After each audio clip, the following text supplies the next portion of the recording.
بسم اللہ الرحمن الرحیم۔ السلام علیکم ورحمۃ اللہ وبرکاتہ۔ حج کے ریلیٹڈ ایک اور بہترین ایپیسوڈ کے ساتھ آپ کے ساتھ حاضر ہوں انشاءاللہ۔ آج کی ویڈیو میں حج اسپانسرشپ کے بارے میں آپ کو تمام تر معلومات اور فراہم کی جائے گی، اور بہت سارے اس میں کویسچنز بھی ہیں۔ تو حج اسپانسرشپ پروگرام جو اوورسیز پاکستانیوں کے لیے حکومت پاکستان نے مختص کیا ہے، اس میں بہت سارے سوالات آ رہے ہیں، بہت زیادہ پرابلمز آ رہی ہیں، لوگوں کو پریشانی آ رہی ہے کہ کس طریقے سے اپلائی کیا جائے گا، اس کا کیا طریقہ کار ہے جو اسپانسرشپ کے ذریعے اپلائی کرنا چاہتے ہیں، کیونکہ باہر جو لوگ رہتے ہیں ان کو نہیں معلوم کہ کس طریقے سے کون سی بینک میں اور کس طرح پیسے جمع کروانے ہیں۔ تو آج کی ویڈیو میں انشاءاللہ آپ کے تمام تر سوالوں کے جواب اور تمام تر کنفیوژن کلیئر کی جائیں گے۔ اگر اس کے علاوہ پھر بھی آپ کو کوئی معلومات یا کوئی بھی پرابلم ہے تو آپ کمنٹ کر دیجئے، انشاءاللہ آپ کو آپ کے تمام سوالوں کے جواب دے دیے جائیں گے۔ اگر آپ میرے چینل پہ نیو ہیں تو میرے چینل کو سبسکرائب کر لیجئے۔ تو چلیے آج سب سے پہلے اسپانسرشپ پروگرام میں اس کے اپلائی کرنے کا کیا طریقہ کار ہے، سب سے پہلے وہ ہم دیکھ لیتے ہیں۔ آپ نے اگر شاید نہیں دیکھا تو یہ چیک کر لیجئے۔ اس میں تمام بینکوں کے آئی بی این دے دیے گئے ہیں۔ آئی بی این کے علاوہ جو ساتھ سوئفٹ کوڈ ہوتا ہے، یہ ہوتا ہے آئی بی این کا، یہ ہوتا ہے کہ آئی بی این سے اکاؤنٹ ہولڈر کا نیم اور اس کی تمام معلومات آ جاتی ہے، اور سوئفٹ کوڈ سے یہ ہوتا ہے کہ بینک کی برانچ نیم اور یہ تمام معلومات اس کے ساتھ آ جاتی ہے۔ تو اس میں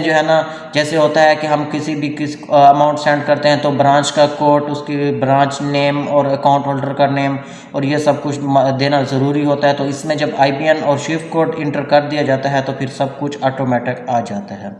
تو اس طریقے سے آپ نے یہ 14 بینک دیے گئے ہیں، تو ان 14 بینک میں سے آپ کوئی بھی ایک بینک سلیکٹ کریں گے تو اس میں جو بھی بینک کو آپ نے پیسے بھیجنے ہوں گے تو اس کا سوئفٹ کوڈ اور اس کا آئی بی این جب درج کریں گے تو آٹومیٹک اس بینک میں آپ کے اماؤنٹ درج ہو جائے گی۔ تو اپلائی کرنے کا کیا طریقہ کار ہے؟ اپلائی کرنے کا طریقہ کار یہ ہے کہ آپ حج انفو جو ویب سائٹ ہے وہاں پہ آپ کو ایک آن لائن فارم ملے گا، ٹھیک ہے۔ آپ نے وہ فارم فل کر لینا ہے۔ اوورسیز پاکستانی ان کے لیے بھی یہی سیم طریقہ کار ہے کہ آپ اگر باہر سے ہیں تو آپ اب یہ ایک اور جو مین کویسچن نظر آ رہا ہے وہ یہ ہے کہ پاکستان میں ہم پاکستانی، ہمیں تو پتہ ہے کہ یہ اسپانسرشپ پروگرام ہے یا اوورسیز کے لیے حج کا پروگرام ہے، تو اس میں اس طریقے سے پیسے جمع کروانے، جبکہ باہر رہتے ہوئے جو لوگ ہیں یا باہر جو بینکس ہیں ان میں آپ جا کے کیا بولیں گے، کیسے طریقے سے ہم پیسے بھیجیں گے؟ تو اس کا سمپل طریقہ کار ہے، آپ کسی بھی بینک میں جا کے جو یہ بینک دیے گئے ہیں مختلف، ان میں سے جو بینک کو آپ پیسے بھیجنا چاہتے ہیں، جتنے آپ نے ڈالر بھیجنے ہیں آپ کے کرنسی کے حساب سے، آپ کے ریال ہیں، دینار ہیں، پاؤنڈ ہیں، یا جو بھی کرنسی ہے اس کے حساب سے آپ کے جتنے بھی یہ پیسے بنتے ہیں، ایک کوشش آپ نے لازمی کرنی ہے کہ جو ڈالر بن رہے ہیں اگر ساؤتھ ریجن کے لیے 4285 ڈالر اور نارتھ ریجن کے لیے 4325 ڈالر، تو آپ کی جو بھی کرنسی بنتی ہے اس کے آپ نے ایک یا دو ریال یا پاؤنڈ یا یہ کم نہیں، زیادہ دے دینا مشکل نہیں ہے۔ اگر ایک ادر ریال یا پاؤنڈ کم ہو گیا اور ادھر سے آپ کے ڈالر پورے نہ ہوئے تو آپ کو پرابلم ہو سکتی ہے۔ تو اسی لیے یہ جتنے بھی کرنسی بتائی گئی ہے اماؤنٹ ہے وہ آپ نے اتنی لازمی جمع کروانی ہے۔ تو اسپانسرشپ پروگرام میں اپلائی کرنے کا سمپل سا میتھڈ ہے کہ آپ نے وہاں سے پیسے بھیجنے ہیں۔ جیسے ہی آپ بینک میں پیسے بھیج دیں گے، اب اس میں سیم دونوں کے لیے طریقہ ایک ساتھ بتا رہا ہوں کہ اگر آپ پاکستان میں رہتے ہوئے پاکستانی ہیں یا باہر رہتے ہوئے پاکستانی ہیں، تو آپ نے سب سے پہلے آپ کا کوئی رشتہ دار ہے وہ، یا آپ اپنے لیے خود اپلائی کر رہے ہیں، تو آپ جس بینک میں بھیج رہے ہیں اس کے آئی بی این اور اس کے اکاؤنٹ پہ آپ اپنا وہ ٹرانسفر کریں گے اماؤنٹ۔ جیسے ہی آپ کی اماؤنٹ ٹرانسفر ہوگی تو آپ کے پاس ایک سلپ آ جائے گی، اس سلپ کو آپ نے پاکستان میں بھیج دینا ہے۔ تو وہاں پہ وہ اس کو پرنٹ نکلوا لیں گے، پرنٹ نکال کے تو باقی جو بینک کا وہ آن لائن فارم ہے، یا جیسے وہ فارم پرنٹ آپ نکال کے تو آپ اپنے ڈاکومنٹس میں نے پچھلی ویڈیو میں آپ کو آلریڈی بتا دیا ہے، اگر آپ نے نہیں دیکھی تو وہ دیکھ لیجئے گا۔ ڈاکومنٹ سمپل ہے، کوئی زیادہ نہیں ہے، آپ کا پاسپورٹ، آپ کا آئی ڈی کارڈ، آپ کا سرٹیفکیٹ اور بلڈ گروپ، اور دوسرا آپ نے جو پیمنٹ کی سلپ کی ہے۔ سیم یہی ڈاکومنٹس پاکستان میں رہتے ہوئے پاکستانی ہیں اور دوسرے جو لوکل اپلائی کریں گے ان کے لیے بھی سیم ہے، لیکن وہ پیمنٹ کے ساتھ جمع کروائیں گے، وہ اوورسیز پاکستانی یا جو ڈالر جمع کروا رہے ہیں وہ سلپ کے ساتھ جمع کروائیں گے۔ تو سلپ کے ساتھ وہ لے کے جو اس بینک برانچ میں چلے جائیں گے،